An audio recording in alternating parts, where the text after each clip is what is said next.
নির্বাচনকে ঘিরে বা নির্বাচনের আগে পরে যে সমস্ত জুলুম, সহিংসতা, দখলদারিত্ব, মাস্তানি, অন্যায় আচরণ যা কিছু এই সমাজে হয়, যেগুলো দেখতে দেখতে আমরা অভ্যস্ত হয়ে গেছি। আর যাই হোক, আমি কোনো দলের প্রতি আনুগত্য আমার থাকতে পারে, এমনকি কোনো ইসলামিক দলের প্রতি আনুগত্য থাকতে পারে, কিন্তু আমি এমন কিছু করব না যেটা আমার আল্লাহ এবং তার রাসূল নিষেধ করেছেন। যদি সেটা দিনের খাতিরেও করি আমি, তারপরে সেটা আমার গুনাহের কারণ হবে।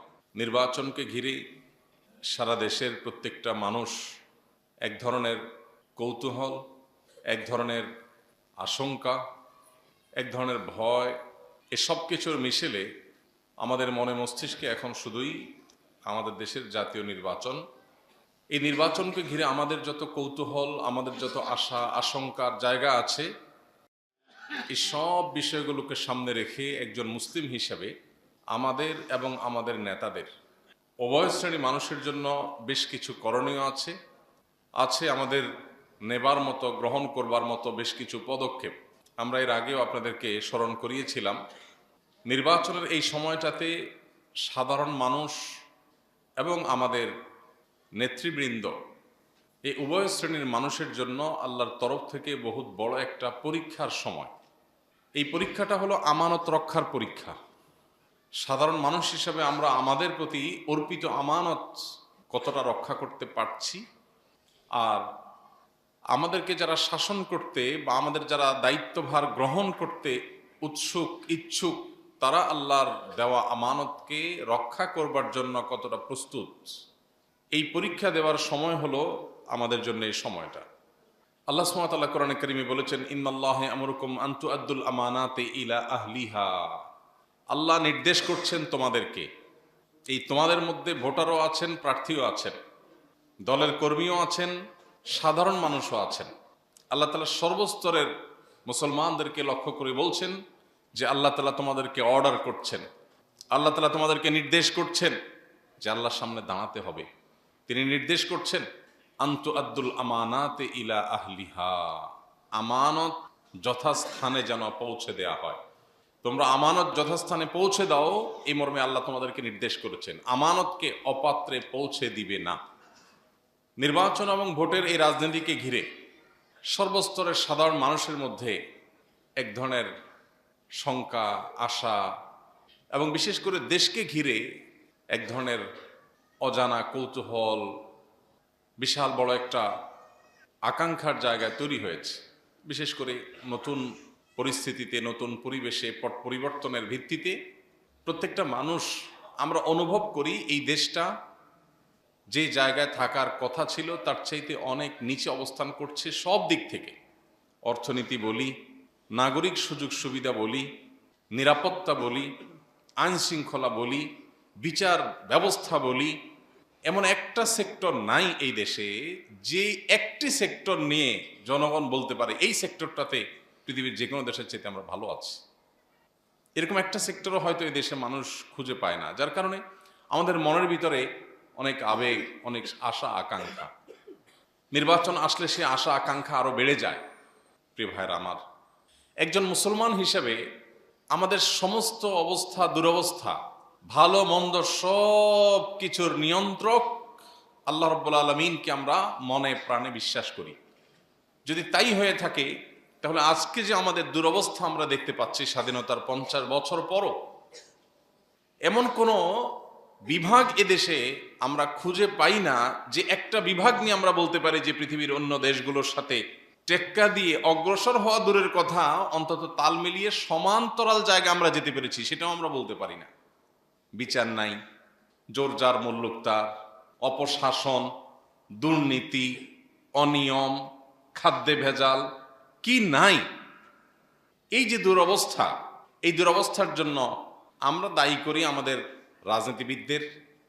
রাজনীতিবিদরা হয়তো দায়ী করে আমাদের ভোটারদের। সন্দেহাতীতভাবে আমাদেরই ঘুরে ফিরে দায়, কারণ আল্লাহ তাআলা বলেছেন যহরাল ফাসাদু ফিল বাররি ওয়াল বাহরি বিমা কাসাবাত আইদিন নাস। স্থলে এবং জলে যত রকমের ব্যত্যয় তোমরা দেখো, যা হওয়ার কথা ছিল হচ্ছে তার উল্টোটা, যা দেখার কথা ছিল দেখছো তার ভিন্নটা।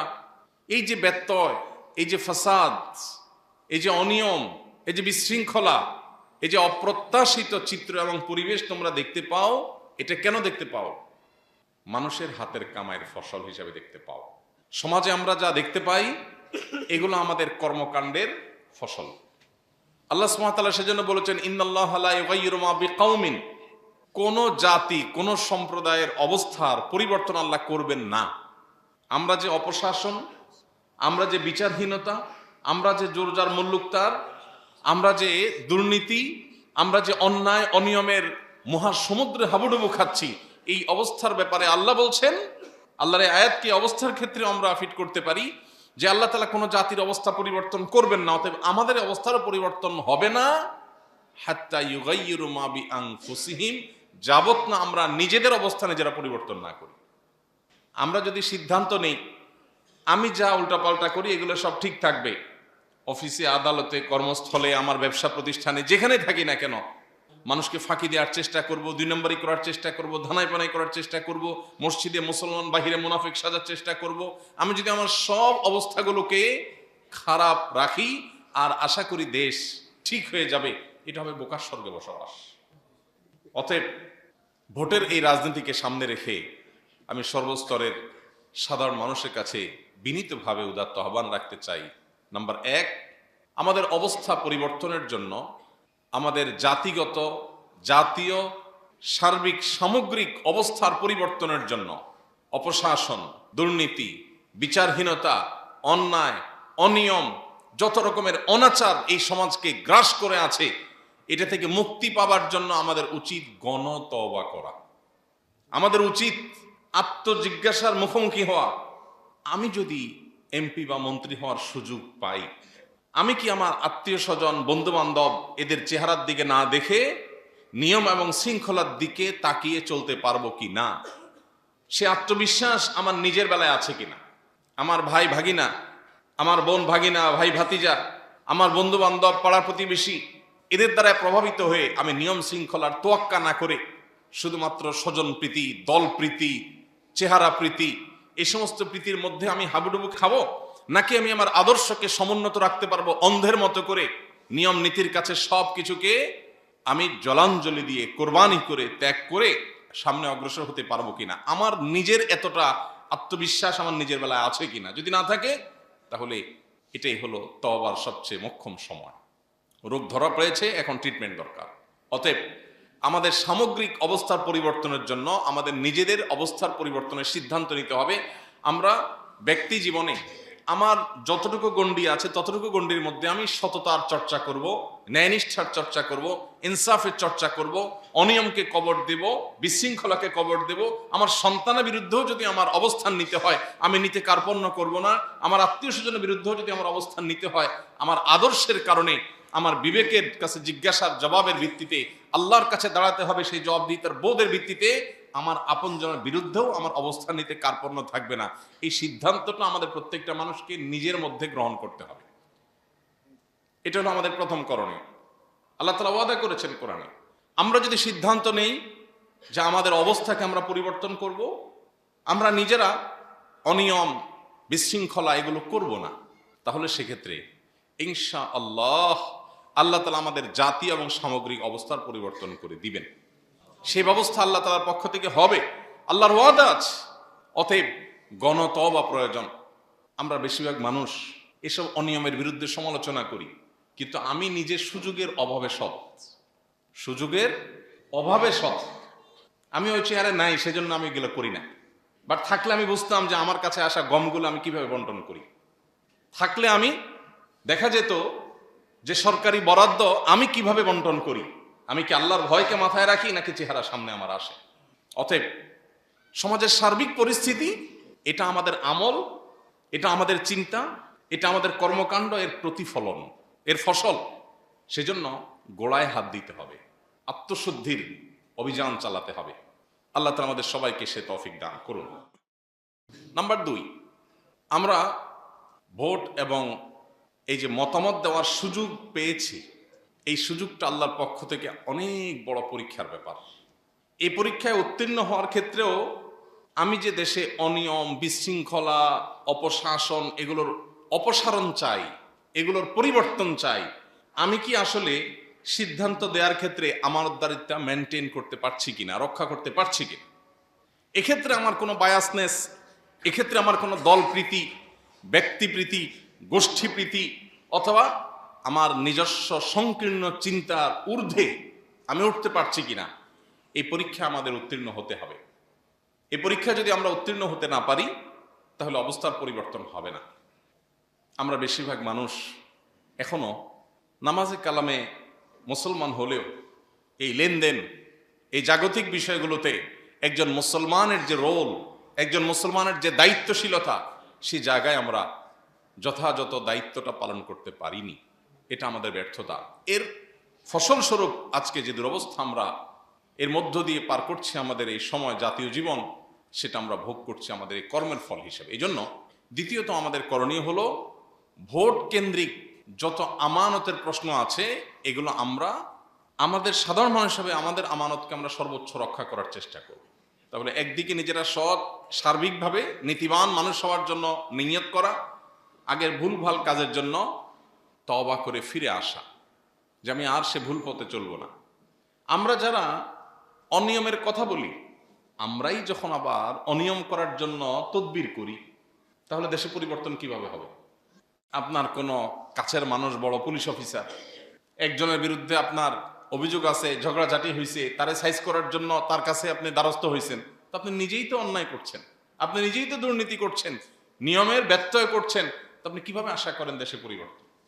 তাহলে একদিকে আমাদের চরিত্র সংশোধন, ব্যক্তিগত জীবনে অনিয়ম, বিশৃঙ্খলা, এগুলোকে আমরা না করার জন্য সিদ্ধান্ত নিতে হবে। আপনি দেখুন, যেখানে রাস্তা পার হওয়া নিষেধ, পায়ে হেঁটে রাস্তা পার হওয়া নিষেধ, কারণ হাইওয়ে অনেক গাড়ি চলাচল করে, রাস্তা পার হতে গেলে গাড়িগুলোর গতি থামিয়ে যেতে হয়, জ্যামের সৃষ্টি হয়, দুর্ঘটনার সম্ভাবনা থাকে, সেজন্য ফুট ওভার ব্রিজ করে দেওয়া আছে যে ওইটা পার হন। এখন ওই জায়গায় দাঁড়িয়ে আপনার কি মনে হচ্ছে কিনা যে আমি এই যে গাড়িগুলোর গতি, আমিও তো একসময় গাড়ির যাত্রী হই বা হব, তাহলে আমি এই গতি থামিয়ে দিচ্ছি, যে আমি যে একটু শর্টকাটে পার হওয়ার জন্য ফুট ওভার ব্রিজে না গিয়ে নিচ দিয়ে দৌড় দিচ্ছি, আমি এই কাজটা কি সঠিক করছি কিনা? কাজটা কি সঠিক? কিন্তু এই বেঠিক কাজটা করেন না কয়জন? এরকম চোখে আঙ্গুল দিয়ে দেখাবার মতো শত শত এক্সাম্পল বের করা যাবে, যে একজন নাগরিক হিসাবে, সাধারণ মানুষ হিসাবে হয়তো আমি মন্ত্রী না, এমপি না, দেশের অনেক অবস্থা পরিবর্তন করতে পারবো না, কিন্তু এই যে অন্যায়টা হচ্ছে, আমি না করলে তো একটা মানুষ একটা কমে অন্তত। ওই জায়গায় গেলে আমার নীতির কথা আমার মাথায় থাকে না, বাট আমি ওই যে নেতার নীতির বিরুদ্ধে কথা বলি, তা আমি যেরকম আমার নেতা তো সেরকমই হবে। নেতা, আমি যখন রাস্তা পার হয়ে যাব নিয়ম ভঙ্গ করে, স্বাভাবিকভাবে নেতা তো রাস্তা কেটে খাল বানাবে, এটাই তো স্বাভাবিক। আমার ক্ষমতা এতটুকু, এটা দিয়ে আমি যদি এই অনিয়ম করি, তাহলে আমার নেতা যিনি হবেন তিনি, তার ক্ষমতা তো আরো বেশি, অতএব অনিয়ম তো সে আরো বেশি গুণ করবে। আপনি নেতা হলে ওইটাই করতেন। এই জন্য জাতি হিসাবে আমাদের গণতওবা করা বড় বেশি প্রয়োজন। আল্লাহ আমাদের সবাইকে সৎ, নীতিবান, আদর্শবান, সুশৃঙ্খল, খাঁটি ইমানদার, মুত্তাকি, আল্লাহভীরু মানুষ হওয়ার তৌফিক দান করুন। সেই সাথে দ্বিতীয়ত যে করণীয় কথা বললাম, ভোটের এই সময়টাতে আমাদের যে সমস্ত সীমিত গণ্ডির যে চিন্তাধারা আছে, ন্যায়নিষ্ঠার খাতিরে, আল্লাহর পক্ষ থেকে দেওয়া আমানত রক্ষার খাতিরে আমাদের সেই আমানত সর্বোচ্চ সঠিক জায়গায় প্রয়োগ, সবচেয়ে সঠিকভাবে প্রয়োগ এবং সকল প্রকার অনাচার থেকে মুক্ত থাকা, এটা আমাদের জন্য আরেকটা অ্যাসিড টেস্ট, এটা আরেকটা করণীয়। এটা যদি আমরা করতে পারি তাহলে ওই যে অবস্থার পরিবর্তন হতে পারে ইনশাআল্লাহ। নাম্বার 3, আমাদের মধ্যে বায়াসনেস, দলীয় আনুগত্য, এটা দরকারের চাইতে একটু বেশি। এটা সব দলের ক্ষেত্রে প্রযোজ্য। দেশে আমাদের অস্থিমজ্জা, আমাদের মনমস্তিষ্কে, আমাদের চিন্তাধারায় এই জিনিসটা কেন জানি খুব স্টাবলিশড হয়ে গেছে, পাকাপোক্ত হয়ে গেছে। আমরা যার ভক্ত হই একটু বেশিই হই, আর যার বিরুদ্ধে লাগি তারও গোষ্ঠী উদ্ধার করি। এই বায়াসনেসটা অত্যন্ত ভয়ঙ্কর বিষয়। এটার ফলে মানুষ কি করে? আল্লাহর ভয় ভুলে গিয়ে, আল্লাহর কাছে জবাবদিহিতার বোধ, এটাকে ভুলে গিয়ে দলীয় আনুগত্যের প্রয়োজনে বা সেটার ভিত্তিতে দেখা যায় অনেক অনাচার, অনেক জুলুম, অনেক বিশৃঙ্খলার সাথে আমরা জড়িয়ে যাই। কুতর্ক, এমনকি এই যে নির্বাচনকে ঘিরে যে গুজব, অপতথ্য, একজনের বিরুদ্ধে আরেকজনের, এক দলের বিরুদ্ধে আরেক দলের, এগুলোকে আমরা কোনো অন্যায় মনে করি না। এমনকি যারা নামাজ কালাম পড়েন, ইসলাম প্র্যাকটিস করার চেষ্টা করেন, সেই মানুষগুলোর মধ্যে অনেকে এগুলোকে দোষের কিছু মনে করেন না। এই জন্য ভাই, আমার তৃতীয় আহ্বান হবে যে আমরা যেন আমার কোনো দলের প্রতি কোনো আনুগত্যের কারণে আমি যেন কোনো জুলুম, কোনো সহিংসতা, কোনো অন্যায়ের শামিল না হই। আমার দ্বারা যেন অন্তত সেটা না হয়, আমি যেই হই না কেন। কারণ জবাব আমারটা কিন্তু আমারই দিতে হবে, আমার দল দিবে না, নেতা সাবে দিবে না। আখেরাত তো অনেক পরের কথা, দুনিয়াতেই দিবে না। আমাদের সামনে নজির আছে না, যাদের জন্য খুন খারাপি, মানুষ হত্যা, জেল জুলুম গুম করেছেন, তারাই দায় নিচ্ছে না, নিচ্ছে? বলো না আমরা জানি না, যে নিচ্ছে সে বুঝবে। যার জন্য করবেন সে কিন্তু সাইড নিয়ে নিবে, আপনি ধরা খাবেন। দুনিয়াতেই যদি এই হয়, তাহলে আল্লাহর কাছে তো ওই পালানোর জায়গাও থাকবে না। এই জন্য ভাইরা, আমাদের সিদ্ধান্ত নিতে হবে, আমরা কোনো প্রকার জুলুম, সহিংসতা, অন্যায়, এগুলোকে আমরা কেউ প্রশ্রয় দিব না ইনশাআল্লাহ। এমনকি আপনি যদি কোনো ইসলামিক দলগুলোর কোনোটার কর্মী হন, সমর্থক হন, আপনার ক্ষেত্রে একই কথা প্রযোজ্য। আপনি কোনো ইসলামিক দলের কর্মী, সেজন্য আপনার দলের জন্য যদি আপনি কোনো এমন কাজ করেন যেটা কোরআন হাদিস আপনাকে অনুমোদন করে না, সে সুযোগ কি আছে? বিষয়টা মসজিদ মাদ্রাসার দায়িত্ব পালন করার সময় যেই আমানতদারিতার প্রশ্ন আমাদের আসে, ওই রকম প্রশ্ন এখানেও আসে। ধরুন একজন মসজিদের খুব শুভাকাঙ্ক্ষী, মসজিদ আল্লাহর ঘর, এটা শুভাকাঙ্ক্ষী হওয়াটা কি ভালো না খারাপ? ভালো। এখন মসজিদের শুভাকাঙ্ক্ষী মসজিদের সব বিষয়গুলো দেখেন, আল্লাহর জন্য পয় পরিষ্কার করেন, নিয়ম শৃঙ্খলা দেখেন, টাকা পয়সা কালেকশন করেন, মসজিদের জন্য অনেক কাজ করেন, তিনি নিজেও নামাজ কালাম করেন, ভালো মানুষ। এখন এই লোকটা যদি মসজিদের কল্যাণার্থে একজনের জায়গা দখল করে, সব হবে না গুনাহ হবে? লোকটা কিন্তু নামাজি কালামি, লোকটা কিন্তু মসজিদের কমিটির লোক, লোকটা কিন্তু ইমাম মুয়াজ্জিন, লোকটা কিন্তু মসজিদের শুভাকাঙ্ক্ষী মুসল্লি, কিন্তু জায়গা দখল করছে আরেকজনের। যেমন বেশিরভাগ বা অনেক মসজিদ আছে যে মসজিদগুলোতে এই ছোটখাটো কিছু ইস্যু আছে যেগুলো লক্ষ্য করেন না। যেমন মসজিদ বা মাদ্রাসার প্রতিবেশী যারা আছেন আশপাশে, আমাদের আওয়াজে তাদের খুব বেশি ডিস্টার্ব হয় কিনা, বা আমাদের অ্যাক্টিভিটিস তাদের কষ্টের কারণ হয় কিনা, কতটা মিনিমাইজ করা সম্ভব, এই জিনিসগুলো অনেক ক্ষেত্রে আমরা লক্ষ্য করি না। ঢাকা শহরে বহু মসজিদ আছে, আপনি দেখবেন যে মসজিদ রাস্তার জায়গা দখল করছে। আমি অনেক সময় যাওয়ার সময় দেখি, যদি কোথাও সুযোগ হয় তো মসজিদের লোকদেরকে ডেকে বলার চেষ্টা করি বিনয়ের সাথে, যে মসজিদের সিঁড়ি যেতে যেতে রাস্তায় চলে গেছে। এ রাস্তা তো মসজিদ না, এ রাস্তা তো জনগণের চলার জন্য সেটা, কিন্তু যেহেতু মসজিদ কেউ কিছু বলবে না, এখানে আপনার রাজুক আসবে না, এখানে পুলিশ আসবে না, অন্যরা আসবে না, মসজিদ করে বাবা ধর্মীয় প্রতিষ্ঠান, পাবলিকের মায়ের ভয় আছে, কেউ ভয়ে আসবে না। এই জন্য আপনি চান্সে মসজিদের সিঁড়িটা রাস্তার 1 ফিট জায়গা নিয়ে নিলেন, কি বলেন, সওয়াব হবে না গুনাহ হবে? গুনাহ হবে। গুনাহ একটু বেশি হওয়ার আশঙ্কা আছে। আল্লাহ যদি বলেন বান্দা তুই নিজের জন্য চুরি করতি, সেটা একটা বিষয়, তোর অপরাধ তোর মধ্যে সীমাবদ্ধ থাকতো, তুই আমার ঘরের আসামির কাঠগড়া দাঁড় করেছ, মায়ের একটু বেশি পড়ার সংখ্যা আছে না? অতএব যারা ইসলামিক দলগুলো কোনো দলের সাথে ইনভলভ আছেন, তাদের জন্য একই কথা প্রযোজ্য। আপনি ইসলামিক দলের কল্যাণে কাজ করছেন, খুব ভালো কথা, কিন্তু এটা করতে গিয়ে যদি কারো হক নষ্ট করেন, আল্লাহর কাছে দায় আছে না নাই?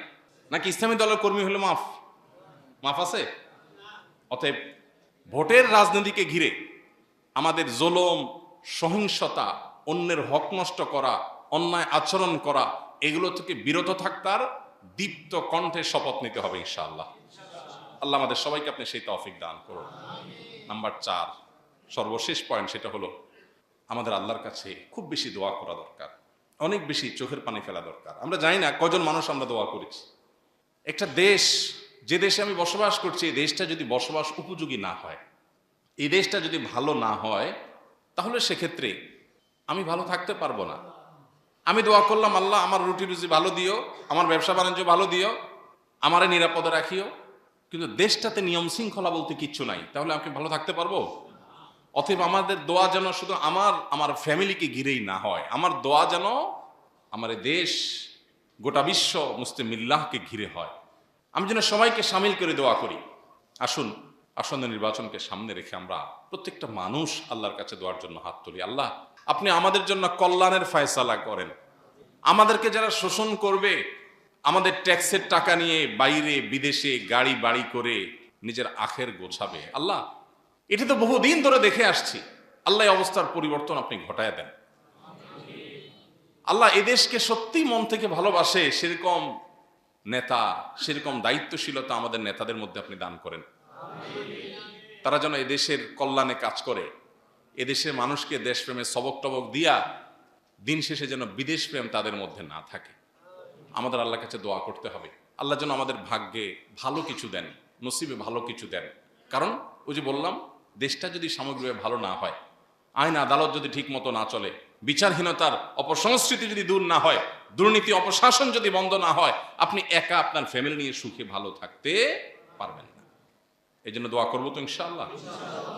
4টি দফা তাহলে সর্বস্তরের সাধারণ মানুষের জন্য। নাম্বার 1, আমরা নিজেরা সৎ হব, নীতিবান হব, সুশৃঙ্খল হব।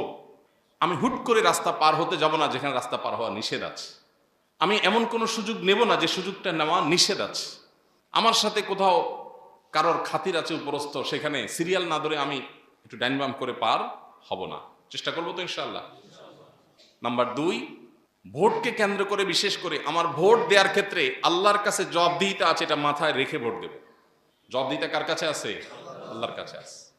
অতএব এই দেশের ভালো কিছু যা হয়েছে সেটা যেরকম আমাদের কর্মের ফল, যত মন্দ যত অনিয়ম আছে সেগুলো সব আমাদের কর্মের ফল। আমাদের সারা বছর 5 বছর জনগণের কিছু করার থাকে না, এই একটা সময় একটু কিছু করার থাকে। অতএব আমার ভোট দিতে গিয়ে, আমার নির্বাচন কেন্দ্রিক পদক্ষেপ নিতে গিয়ে, সিদ্ধান্ত দিতে গিয়ে, মতামত দিতে গিয়ে আমি যেন আল্লাহর ভয় মাথায় রেখে চলি। আল্লাহ আমাদের সবাইকে সেই তৌফিক দান করুন। আমানতদারিতা যেন আমরা রক্ষা করি, এমন কিছু যেন না করি যেটার কারণে আল্লাহর কাছে আমাকে দাঁড়াতে হবে। আমি আমার ভোটের কারণে জান্নাতে যাওয়ার পথ, জাহান্নামে যাওয়ার পথ কোনটা সুগম করছি? আমি কি টাকার বিনিময়ে ভোট বিক্রি করছি? আমি কি বায়াসনেসের ভিত্তিতে করছি, নাকি আমার বিবেকের কাছে আল্লাহর কাছে জবাবদিহিতার জায়গা থেকে আমার সঠিক সিদ্ধান্ত, আল্লাহ আমাকে যেটা বোঝার তৌফিক দিয়েছেন সেটা আমি নিতে পারছি? এটা গুরুত্বপূর্ণ। অতএব এই সঠিক সিদ্ধান্ত নেওয়া, আমানতদারিতার চেতনা মাথায় রেখে সিদ্ধান্ত নেওয়া, এটা হলো দ্বিতীয়। নাম্বার 3, আমরা নির্বাচনকে ঘিরে বা নির্বাচনের আগে পরে যে সমস্ত জুলুম, সহিংসতা, দখলদারিত্ব, মাস্তানি, অন্যায় আচরণ যা কিছু এই সমাজে হয়, যেগুলো দেখতে দেখতে আমরা অভ্যস্ত হয়ে গেছি, আর যাই হোক, আমি কোনো দলের প্রতি আনুগত্য আমার থাকতে পারে, এমনকি কোনো ইসলামিক দলের প্রতি আনুগত্য থাকতে পারে, কিন্তু আমি এমন কিছু করব না যেটা আমার আল্লাহ এবং তার রাসূল নিষেধ করেছেন। যদি সেটা দিনের খাতিরেও করি আমি, তারপরে সেটা আমার গুনাহের কারণ হবে। কারণ দিনের খাতিরে আমাকে অন্যায় করার অনুমতি আল্লাহ দেন নাই। অতএব কোন প্রকার সহিংসতা, অনাচার, এই যে নির্বাচনকে ঘিরে গুজব, অপতথ্য, মিথ্যা, আমার প্রতিপক্ষ লোকটা খুব খারাপ মানুষ, আমার দেশে লোকটা খুব খারাপ মানুষ, তাই বলে কি তার বিরুদ্ধে মিথ্যা বলা জায়েজ আছে? তার চরিত্রে কালিমা লেপন করা জায়েজ আছে? কিন্তু এগুলো অনেক সময় আমাদের কাছে না জায়েজ মনে হয় না। শয়তান আমাদের কাছে যেহেতু প্রতিপক্ষ, আমার কাছে মজাই লাগে যে বেচারা ফাঁসে গেছে, যাকে আমি সুবিধা পাবো। এই জায়গাগুলো অনেক কঠিন জায়গা। এই জন্য নির্বাচনকে ঘিরে সকল প্রকার জুলুম, সহিংসতা, অন্যায় আচরণ, এগুলো থেকে আমরা বিরত থাকবো, বিরত রাখবো ইনশাআল্লাহ। নাম্বার 4 এবং সর্বশেষ হলো আল্লাহর কাছে দোয়া করতে হবে। আল্লাহ, আপনি আমাদের অবস্থার পরিবর্তন করেন, আমাদেরকেও সংশোধন করেন, আমাদের নেতাদেরকে সংশোধন করেন, আমাদের দেশের সার্বিক অবস্থা সংশোধন করেন। এই জন্য দরকার গণদোয়া। আল্লাহ তাআলার কাছে, আল্লাহ রাব্বুল আলামিনের কাছে কায়মনোবাক্যে দোয়া করি, আরশে আজিমের মালিক আপনি আমাদের অবস্থার পরিবর্তন করে দিন। আমাদের যারা নেতৃবৃন্দ, যারা আমাদের শাসন করবার স্বপ্ন দেখছেন, তাদের প্রতি উদাত্ত আহ্বান, একজন মুসলমান হিসাবে ভোটার হন কিংবা প্রার্থী, আপনার জীবনের স্বপ্ন থাকতে হবে আল্লাহর বিধিবিধান দ্বারা আপনি শাসিত হবেন, আল্লাহর বিধিবিধান দ্বারা আপনি পরিচালিত হবেন, আল্লাহর বিধিবিধানকে শুধু মসজিদে নয় সর্বোচ্চ সর্বত্র প্রতিষ্ঠিত করবেন। এই স্বপ্ন আপনার অন্তরে, আপনার চিন্তায় থাকতে হবে। যদি এটা না থাকে তাহলে কিয়ামতের দিন অনেক বড় প্রশ্নের মুখোমুখি হওয়ার সুযোগ আছে। আল্লাহ যদি জিজ্ঞাসা করেন, বান্দা নামাজ পড়ার সময় ফরজ, নফল, সুন্নত, ওয়াজিব এগুলা খুঁজছিলা, বাট মসজিদের বাইরে যে তোমার জীবন আছে, সে সামগ্রিক জীবনে তুমি আমার আদেশ নিষেধ, এটা কি মাথায় একবার তোমার এসেছিল? একবারও তুমি জিজ্ঞাসা করেছিলে? তাহলে কি আমার দিনটা কি তোমার অপরিপূর্ণ মনে হয়েছে? আতুমিনুনা বিবাদিল কিতাবি ওয়া তাকফুরুনা বিবাদ, কোরআনের কিছু অংশকে মেনে আর কিছু অংশকে তুমি অন্য ইজম আর মতবাদের অনুসরণ করবার সিদ্ধান্ত গ্রহণ করেছিল, কুফরি করেছিলে?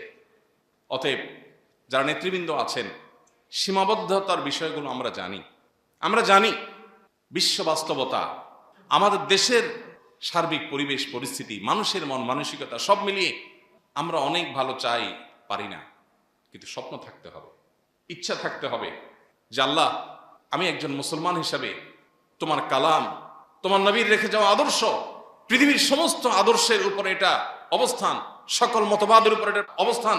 সকল মতবাদ সাময়িক, কোন সমাজে চল হয়, কোন সমাজে অচল, কোন যুগে সচল থাকে, কোন যুগে অচল হয়ে যায়। এটা কিয়ামত পর্যন্ত সচল স্টাবলিশ করতে পারছি না, প্রয়োগ করতে পারছি না। আমাদের দুর্বলতা, আমাদের ত্রুটি, আমাদের সীমাবদ্ধতা, আমাদের ইমানের দুর্বলতা।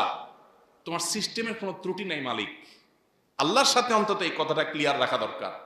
বিভিন্ন মানুষের তৈরি বাদ মতবাদ, এগুলো আমাদের মনে মস্তিষ্কে মগজে এমন ভাবে গেঁথে গেছে, এগুলোকে আমরা নির্বিকল্প মনে করে বসে আছি, অথচ এগুলো কোথাও শান্তি দিতে পারছে না। চতুর্দিকে তাকালে আমরা দেখতে পাচ্ছি এপস্টাইনের যে ফাইলগুলো, এই ফাইলগুলো কি বলছে? এই বার্তাই দিচ্ছে। ঝকঝকে তকতকে যে সভ্যতা দেখতে পাচ্ছেন, এটার ভেতরের রূপটা অত্যন্ত ভয়ঙ্কর।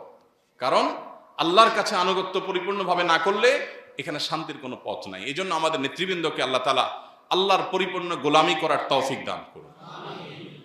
সেই সাথে তাদের প্রতি উদাত্ত আহ্বান, সুযোগ আল্লাহ তাআলা দিয়ে থাকেন, যারাই সুযোগ পাবেন এই সুযোগকে তারা সদ্ব্যবহার করলে আল্লাহর কাছে যেমন বিনিময় লাভ করবেন, মানুষের কাছেও স্বীকৃতি পাবেন। এদেশের মানুষ দীর্ঘদিন যাবৎ বঞ্চিত বঞ্চিত বঞ্চিত। বিচারটা সঠিকভাবে পাবে, অন্যায় বিচার হবে না, সে যেই হোক না কেন। এই জিনিসটা কি এদেশে এস্টাবলিশড হয়েছে? হয় নাই। আর যা হোক, ভেজাল খাবার কোথাও এদেশে নাই, কঠোর হস্তে দমন হয়ে গেছে। খাবার যা আছে সব ফ্রেশ আছে? নাই। অন্যায় বিশৃঙ্খলা, পৃথিবীর অনেক দেশ আছে, তাদের অনেক খারাপ দিক থাকতে পারে, অমুসলিম প্রধান দেশ হতে পারে, কিন্তু তাদের সুশৃঙ্খলা আছে, অনেক বাহ্যিক ভালো জিনিস অন্তত আছে। আমাদের সেটাও নেই। তো আমাদের নেতৃবৃন্দ যারা আছেন, এদেশে মানুষ না পেতে না পেতে এত বঞ্চিত যে সামান্য যদি পায় তারা শুকরিয়া বলবে অনেকভাবে। অতএব যদি তারা মানুষের জন্য সত্যি কাজ করবার নিয়ত করেন, এই নেতাদের মধ্যে যাদের নিয়ে আমাদের এত অভিযোগ, তাদের মধ্যেও টুকটাক ভালো মানুষ অল্প স্বল্প হলেও আছে না? এই মানুষগুলোকে মানুষ অন্তরের গভীরে জায়গা দেয় না? কি দিয়েছে তারা? তারা নিজেরা হয়তো তেমন কিছু দিতেও পারে নাই, শুধু নিজের সৎ থেকেছে। সাধারণ মানুষ, সর্বস্তরের মানুষ, ভিন্ন দলের মানুষ হলেও বলে যে মানুষটা ভালো, বলে না? তো আমাদের নেতৃবৃন্দ যারা একটু সুযোগ পেয়ে কানাডার বেগম পাড়ায় বাড়ি করার চিন্তা করছেন, একটু সুযোগ পেয়ে দুর্নীতি করে উল্টাপাল্টা করে বিদেশে পাড়ি জমাবার আখের গোছানোর চিন্তা করছেন, তারা জনগণের মনের মণিকোঠার রাজা হওয়ার সুযোগ হাতছাড়া করবেন না। এই সুযোগটা সবসময় আসে না, আসবে না। যারা একবার সুযোগ হাতছাড়া করেছে তারা এখন আফসোস করতেছে সুযোগ হাতছাড়া করেছে। যারা সুযোগ পাবেন তারা যেন আফসোস করতে না হয়, আল্লাহকে যেন তারা ভয় করেন। আল্লাহ তাদের সবাইকে সেই তৌফিক দান করুন। সর্বশেষ তাদের প্রতি আমার উদাত্ত আহ্বান, এই দেশের কৃষ্টি, কালচার, শিক্ষা, সভ্যতা, সংস্কৃতিকে ভিনদেশীরা নানাভাবে আরোপ করে। কেন আরোপ করে? কারণ আর্থিকভাবে, অর্থনৈতিকভাবে আমরা দুর্বল, গরিব দেশ। আমাদেরকে দেয় লোন, আমরা ব্রিজ করব, রাস্তাঘাট করব, অবকাঠামো উন্নয়ন করব। বিদেশি শক্তিগুলো আমাদেরকে লোন দেয়, আর লোনের সাথে 10টা শর্ত দেয়, যেই শর্তের সাথে লোনের কোনো সম্পর্ক নেই। লোন রিলেটেড শর্ত থাকলেও একটা বিষয় হয়। লোন দেয় রাস্তাঘাট কালভার্টের জন্য, শর্ত দেয় যে তুমি এখানে নারী স্বাধীনতার নামে এই কাম করবা। এর সাথে রাস্তাঘাটে কি সম্পর্ক? লোন দেয় কলকারখানার জন্য, অন্যান্য অবকাঠামোর জন্য, শিক্ষার জন্য, আর শর্ত দেয় তুমি এদেশে সমকামিতাকে বৈধতা দিতে হবে। নির্বাচনকে ঘিরে একটা শব্দ আপনারা সবাই দেখতে পাচ্ছেন, সেটা হলো ইনক্লুসিভ। ইসলামিক দলগুলো এই শব্দ ব্যবহার করছে, অন্য দলগুলো তো করছে, ইসলামিক দলগুলো পর্যন্ত এই শব্দ ব্যবহার করছে। ইনক্লুসিভ মানে অন্তর্ভুক্তিমূলক। এই অন্তর্ভুক্তিমূলক বা ইনক্লুসিভ শব্দের ভেতরে অত্যন্ত ভয়ঙ্কর একটা এজেন্ডা লুকায়িত আছে, যেটা অনেকেই লক্ষ্য করছেন না। সেটা হলো ট্রান্সজেন্ডার ইজমকে বৈধতা দেওয়া। একটু আপনি গভীরে তাকালে, একটু ঘাটাঘাটি করলে আপনার কাছে স্পষ্ট হয়ে যাবে। শুনতে খুব ভালো শোনা যায়, অন্তর্ভুক্তিমূলক। অন্তর্ভুক্তি আমরা কেনা চাই, সবাইকে নিয়ে সবাই চলতে চাই, শব্দটা ভালো, কিন্তু এটার মতলব বহু খারাপ। এটা নিয়ে আপনি একটু ঘাটাঘাটি করেন, আপনি দেখবেন পৃথিবীর যে সমস্ত দেশে মতবাদ, যে সমস্ত দেশে এই যে বিকৃত মানসিকতা এগুলো প্রবেশ করেছে, আইনের আকার পেয়েছে, রূপ পেয়েছে, এগুলোতে এই শব্দ আগে ঢুকেছে, তারপরে এটা হয়েছে। আপনি অ্যানালাইসিস করা লাগবে না, শুধুমাত্র অনলাইনে ঢুকলে একটু ঘাটলেই দেখতে পাবেন যে এই শব্দের ভেতরে কি কি লুকিয়ে আছে। আমরা সাধারণ মানুষ এত কিছু বুঝি না। আমরা বলি ভালোই তো, আমাদের নেতারা বলতেছে অন্তর্ভুক্তিমূলক দেশ করবে, ভালো তো, কিন্তু এই অন্তর্ভুক্তির মনে কি ঢুকাবে সেটা তো তারা বলেন নাই। এবার সময় আসলে তারা বলবে আমরা না বলছিলাম ইনক্লুসিভ, এই যে ইনক্লুসিভ এখন ঢুকাইতেছে। আপনার অ্যাপস্টাইন ফাইল নিয়ে আজকে গোটা পৃথিবীতে যে আলোচনা চলছে, এই ফাইলের মূল যে আপনার বিষয়টা, সেটার দিকে যদি লক্ষ্য করেন আপনি দেখতে পাবেন বিকৃতি। অ্যাপস্টাইনের টার্গেট ছিল মানুষের মধ্যে পরিবর্তন করা, সৃষ্টিগত পরিবর্তন করার প্ল্যান তার ছিল। সৃষ্টিগত পরিবর্তন বলতে মানুষের বেড়ে ওঠা, জিনগত পরিবর্তন, এটার প্ল্যানও তার ছিল। আল্লাহ তাআলা কোরআনে কারিমে বলেছেন ফালা ইউগাইয়িরুন্না খালকাল্লাহ। শয়তানের শপথগুলোর মধ্যে একটা হলো শয়তান আল্লাহর সৃষ্টিতে পরিবর্তন চায়, নারীকে পুরুষ, পুরুষকে নারী করা। এটা বিকৃতি, এটা আল্লাহর সৃষ্টিতে পরিবর্তন করা। এই পরিবর্তন এটা শয়তান তুষ্টির অংশ। পশ্চিমারা আমাদেরকে নামাজ কালাম এগুলোকে সেকেলে বুঝাইছে, এগুলো করলে তোমরা খ্যাত হয়ে যাবা, তোমাকে আধুনিক হতে হবে, স্মার্ট হইতে হবে। এখন আমার ছেলে ফেলে যাতে উঠার জন্য সে ওদের অনুসরণ করে, ও মনে করে নামাজ কালাম পড়লে খ্যাত হয়ে যাবে। এগুলো হলো রিচুয়াল।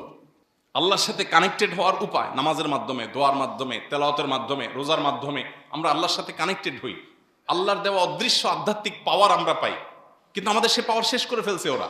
আমাদেরকে বিনোদনের নামে যা দিয়েছে এগুলো সবগুলো আমাদের আধ্যাত্মিক শক্তিকে ধ্বংস করার মাধ্যম। ওরা ঠিকই এই কাজগুলো করছে শয়তানকে তুষ্ট করার জন্য, বিপরীত এন্ড থেকে তারা রিচুয়াল করছে।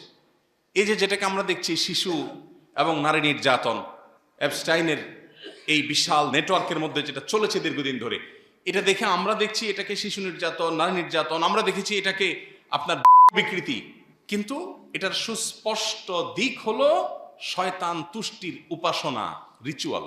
আমরা যেরকম আল্লাহকে খুশি করার জন্য ইবাদত করি, ওটা ওই জন্য করে। আপনি একটু অনলাইনে ঘাটলেই দেখবেন বহু সাক্ষাৎকার, ওই পশ্চিমা দেশগুলোর, প্রভাবশালী দেশগুলোর বহু নাগরিকের সাক্ষাৎকার আছে যে তারা নিজের শিশু বলি দেয়। এই যে জুলুম, আমরা যেরকম পশু কোরবানি করে আল্লাহর সন্তুষ্টি চাই, ওরা শয়তানের সন্তুষ্টি ওইটার মাধ্যমে চায়, ওদের রিচুয়াল করে ওরা অগ্রসর হতে চায়। তো নির্বাচনকে ঘিরে বলতে চাইছিলাম সেটা হলো রাজনৈতিক দলগুলোর ঘাড়ের উপর ভর করে, নেতাদের উপরে ভর করে বিদেশি শক্তিগুলো আমাদের অর্থনৈতিক দুর্বলতাকে পুঁজি করে তারা আমাদের সমাজে নানা অপসংস্কৃতি, অপকালচার, শয়তানের অনেক রিচুয়াল, এগুলো আমাদেরকে সংস্কৃতির নামে, শিক্ষার নামে ঢুকাই দিচ্ছে। এটা যেন তারা না করেন, আল্লাহকে যেন তারা ভয় করেন, এটা তাদের প্রতি দত্ত আহ্বান। আর আমাদের দায়িত্বশীলতার জায়গা হলো আমরা চোখ কান খোলা রাখা। আমাদের দিন, আমাদের ইমান, আমাদের আইডেন্টিটি, আমাদের নিজস্ব কৃষ্টি, কালচার, সভ্যতা, সংস্কৃতির বিরুদ্ধে ভিনদেশি কোনো কিছু যেন কেউ চাপিয়ে দিতে না পারে, আমাদেরকে সজাগ থাকতে হবে। শেষ কথা, হে আরশে আজিমের মালিক, আপনি আমাদের জন্য কল্যাণের ফয়সালা করে দিন। আমাদের ইমান, আমাদের আমল, আমাদের পরবর্তী জেনারেশনের ইমান আমল বড় বেশি রিস্কের মধ্যে। পৃথিবীটাকে আমরা এমন জায়গায় রেখে যাচ্ছি যে আমার সন্তান ইমান থাকবে কিনা, তার মুসলিম আইডেন্টিটি টিকবে কিনা আমি জানি না। আল্লাহ আপনি আমাদের জন্য সেই পরিবেশ করে দিন যেন আমাদের ইমান আমল, আমাদের মুসলিম আইডেন্টিটি, আমাদের নিজস্ব কৃষ্টি, কালচার, এই বিষয়গুলো যেন পরিপূর্ণভাবে হেফাজতে থাকে। আল্লাহ এদেশে মানুষের ভাগ্যে যেন ভালো কিছু আসে। আল্লাহ যেন এদেশের এই অপশাসন, অনিয়ম, বিশৃঙ্খলা এসব দূর হয়ে আমরা যেন পৃথিবীতে মাথা উঁচু করে দাঁড়াবার মতো একটা জাতিতে, একটা দেশে যেন পরিণত হতে পারে। আল্লাহ আপনি আমাদের সবাইকে সেই তৌফিক দান করেন, আমাদের নেতৃবৃন্দকে সেই সুমতি, সুবোধ দান করেন, সকল অপশক্তির কুনজর থেকে আমাদের এই ছোট্ট ভূখণ্ডকে আপনি হেফাজত করেন।